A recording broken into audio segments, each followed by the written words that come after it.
Hey guys, welcome to All Out Fighting. I am Harry and this is Liam, and today we are going to be breaking down the upcoming UFC card. Yep, we're going to be breaking down UFC 327 in sunny Miami, here from slightly less sunny Manchester. Right guys, before we get into our breakdown here on All Out Fighting, make sure to like, comment and subscribe. We want to know exactly what you guys are thinking. So, opening up the main card is Cub Swanson facing off with Nate Landwehr. So we've got two older fighters now. You've got Cub Swanson, 42 years old, facing off against Landwehr, who's 37. So both of these guys, they're tough, they're hardy, both very good finishers. But Swanson coming off a win, Landwehr coming off of 2 TKO losses back to back. Yeah, it's kind of a wild one to have a combined 79 years of age in the cage. Like when we first saw this announced on the card, my thought was like, is this 10 years ago? Like, is this 2016? Yeah. But like you say, two veteran savvies, super high technique going on there. But who do you think is going to be taking it then? So I think Cub Swanson is going to win. I know that this is a rogue take. Again, the 42-year-old coming in and showing that he can still get it done. But I feel that, again, looking back at Landwehr's record, he struggled against that higher level of competition. Guys who have been in the top 15, they've generally been able to deal with the things he presents. And I think just because Swanson isn't quite as hardy and durable as he might have been a decade ago, I think he's still got the skills and that foundation to deal with the threats that Landwehr's bringing. Yeah, I can see why you would think that, especially as they're both getting on in age. This might be one of their last fights, that sort of thing. Cub Swanson, black belt in jiu-jitsu, unbelievable hands, but you're going against the odds. So you're suggesting that it might be, I know it's only a little bit, but a little bit of value there? Yeah, for sure. I think that, and again, Landwehr's got real abilities. Like the biggest thing with Landwehr is like his attitude. He comes forward, he's mean, he wants to get in your face and put hands on you. But I think that's a dangerous thing to do against a fighter like Cub Swanson. We've seen how clean he is. He's going to be able to hit and move. And if they do tie up, like particularly his judo throws are just, beautiful. Go home, watch those highlight videos. 100%. I think I'm personally going to go the other way. I think it's very hard to bet on a 42-year-old in the UFC at the highest level. I'm going to be going with the odds, I believe. But I want to ask you, like, how do you think that coming off 2 losses is going to affect Nate Landwehr? What you would hope, certainly from his team's perspective and from a coaching perspective, is it forces him to be a bit more calculated. Again, especially with a guy like Cub, he's got that veteran experience, he's got that savvy. You don't want to be just barreling in and giving him the opportunities to take you out of there. Whether Landwehr is actually capable of that is a different story. I think the guy loves to scrap. I think he's going to come to scrap and he's going to be made to pay for it. Okay, so you think it's Cub Swanson that's going to take this. I think it's Nate Landwehr. How do you think it gets done? So I think Swanson is going to keep the TKO streak, sadly, for Landwehr going. I think he's going to find a way to put him out of there, I will say, in round number 3. 79 years of age, in that cage, fighting. I think that's going to be slightly slower paced, and I think that's going to decision. I think it's going all 3, and then I think it's time to move on to the next. All right, so the next fight on the main card is Dominick Reyes taking on Johnny Walker. And in this fight, we've got the beginning of a theme that will reoccur through the course of the main card. A clean, technically correct fighter taking on a wild man, a barbarian, someone who comes in with chaotic, erratic movements. So Dominick Reyes, very clean boxer, got an absolute nuclear left hand, and clearly high fight IQ. Contrast that with Johnny Walker, who is just pure carnage. The guy, both personally and in the cage, is just all over the shop. He's throwing all sorts of crazy things. He's throwing flying knees, spinning back fists, and that clash of styles, combined with both guys being fairly chinny, is going to make for like a really exciting fight. Yeah, I think this is the one that you look at it and you're like, that's fireworks. Something crazy is going to happen. Like you said before, Johnny Walker, to me, is the guy that could throw a flying knee from lying flat on his back. And I'm going to name drop a split second here. I was actually talking to John Kavanagh when he had Johnny Walker as part of his training camp. And he said that at one point, Johnny threw a flying knee and actually jumped over Carl Moore and landed behind him. That's the level of explosivity that we have in this matchup. With Dominick Reyes, you've got somebody who's been to the very top. He's experienced it. He's not going to be flustered by the bright lights, anything like that. He is an experienced dog of a veteran, and he's done quite well to himself for himself to bounce back off that John Jones loss. Yeah, and so obviously Reyes is coming off of a knockout loss to Ulberg in the first round. Yep. And what was interesting about that fight is Reyes wasn't able to get his reads because he wasn't able to make contact with Ulberg. He was very good at circling out and moving away. Now, does Walker have it in his repertoire to play that type of style? Because I think if Reyes is able to establish that kind of more tactical, more technically correct style of fight, Walker's going to get sniped. But in a way, if he can just be belligerent and just charge forward and make it ugly, that's where we've seen Reyes have some problems. The Jiří Procházka knockout comes to mind. He struggles in that type of chaos. Yep.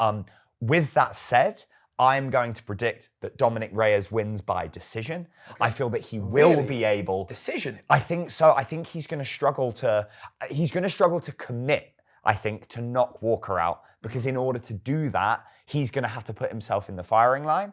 I would be encouraging him to fight a very tactical fight and use that clean striking to work around Walker.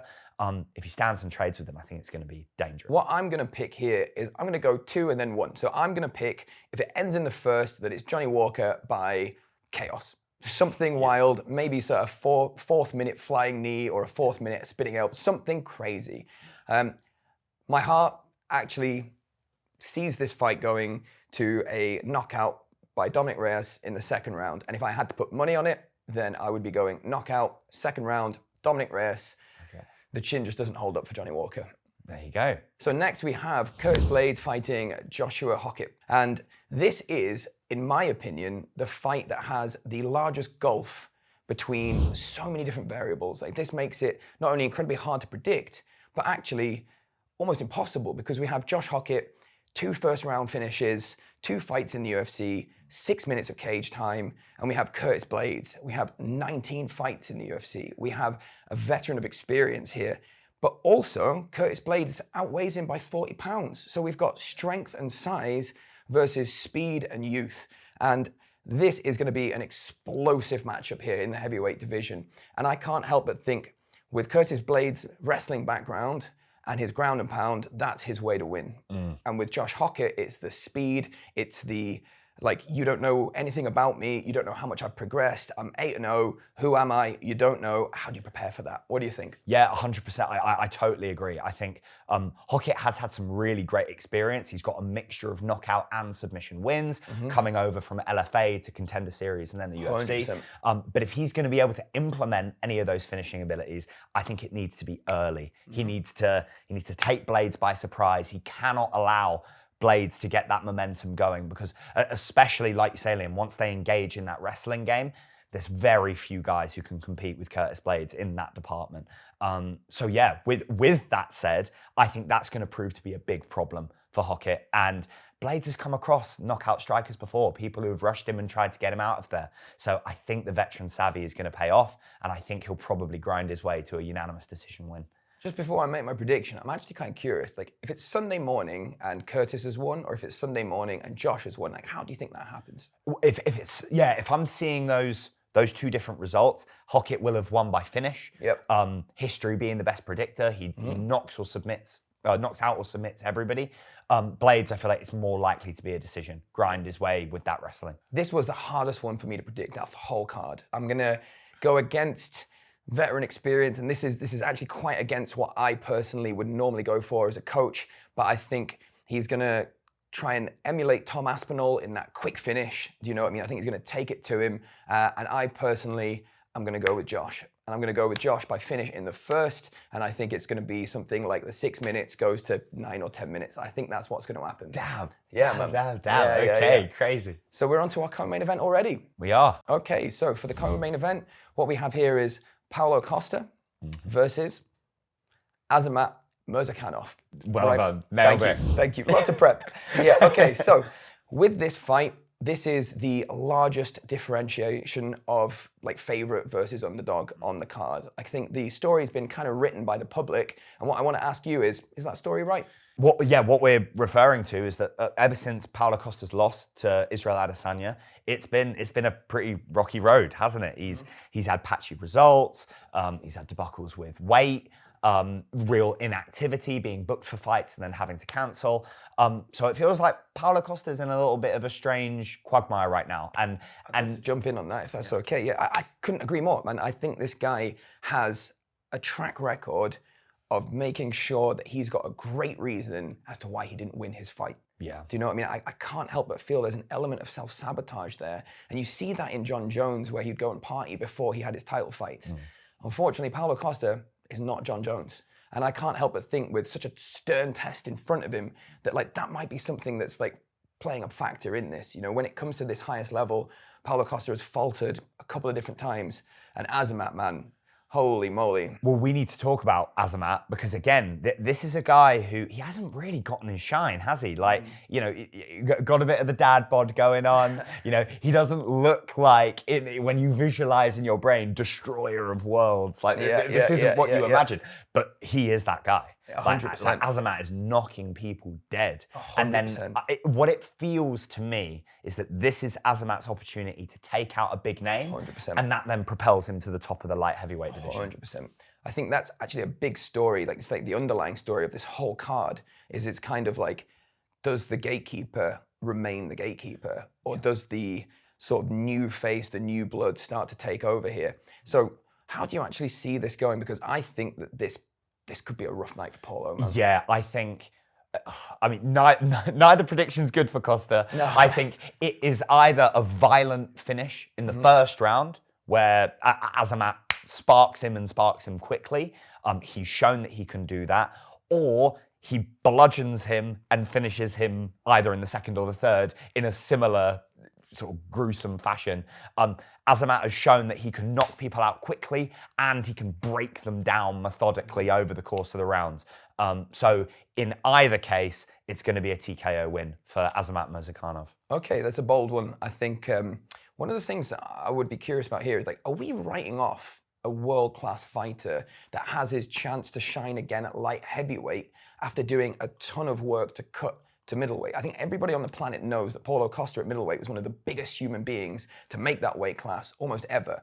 So are we maybe overlooking a resurgence? What do you think? My gut instinct is that even though, and you're absolutely right, the guy is absolutely huge jacked. for light heavyweight. He is an enormous frame. But then I cast my mind to guys like DDP. A UFC level weight cut is not the same as we would see on the regional scene, and the level of professionalism and focus that is required to be competing at the appropriate weight class is just a different level. And that is somewhere I think Paulo Costa's been lacking. He hasn't had that kind of focus in his those other areas outside of training. He's clearly game to fight. He wants to scrap, but I'll never get out of my brain when he missed weight for the Marvin Vettori fight, and they're doing an interview, and he's like, "Bro, why do you even care about the weight?" And Marvin's like, "What do you mean? We need to fight." I care about the weight. Yeah, right? we have weight classes for a reason. 100%. So yeah, I think if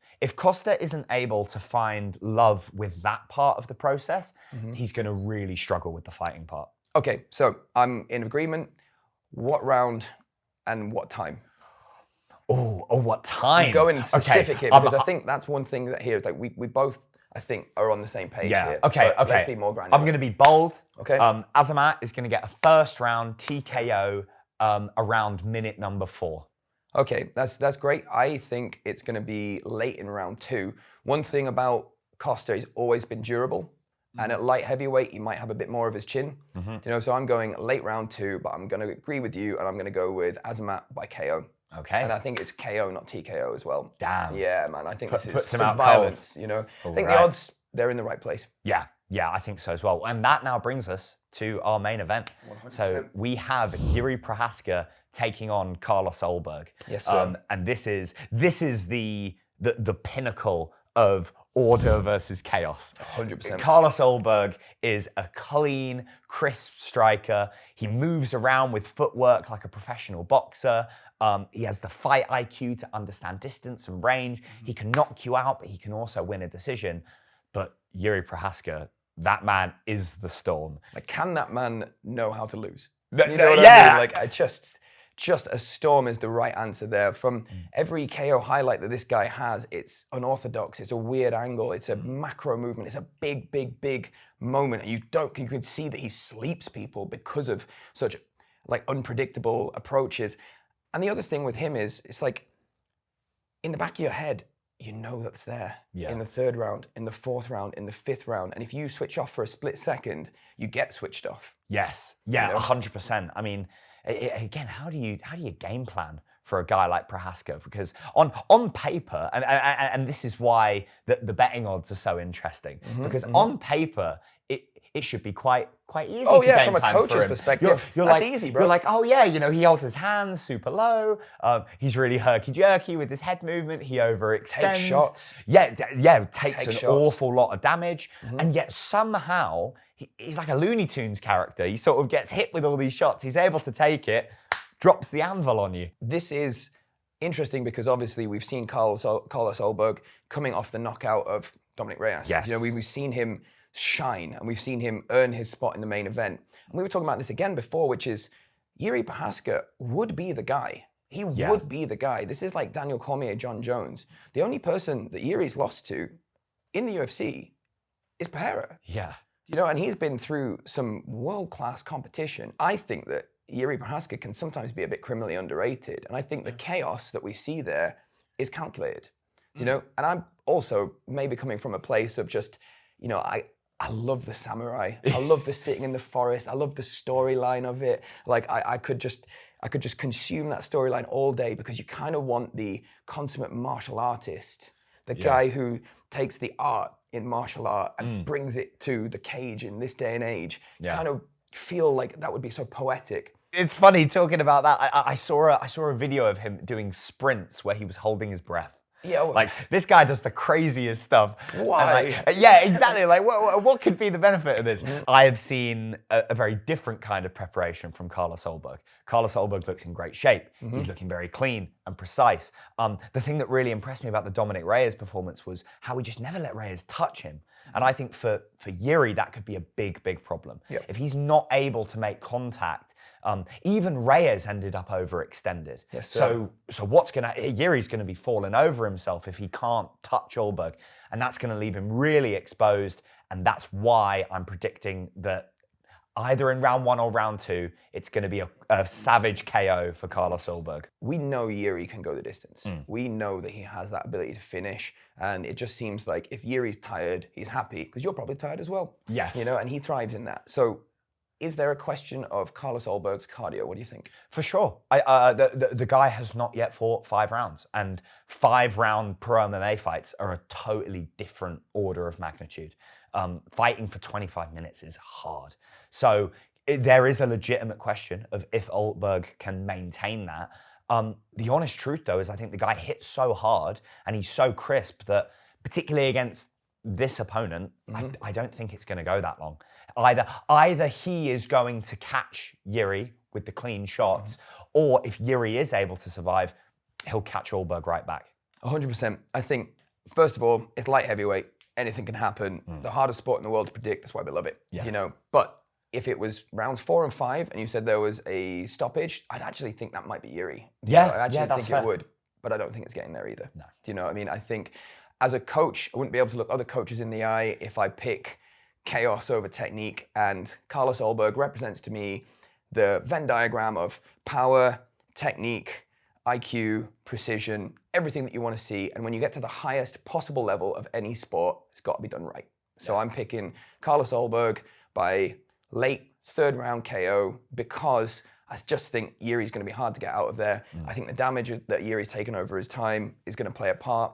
I think the realization at that level, you can't just be wild. I think Carlos, mate. Amazing. Well, there we go. We're in for a really exciting UFC main card. And that's a wrap from us here at All Out Fighting, giving our predictions on UFC 327. Let's see how they play out. Make sure to like and subscribe so we can continue making more great MMA content for you guys, and tune in for the next video. Thank you very much for watching.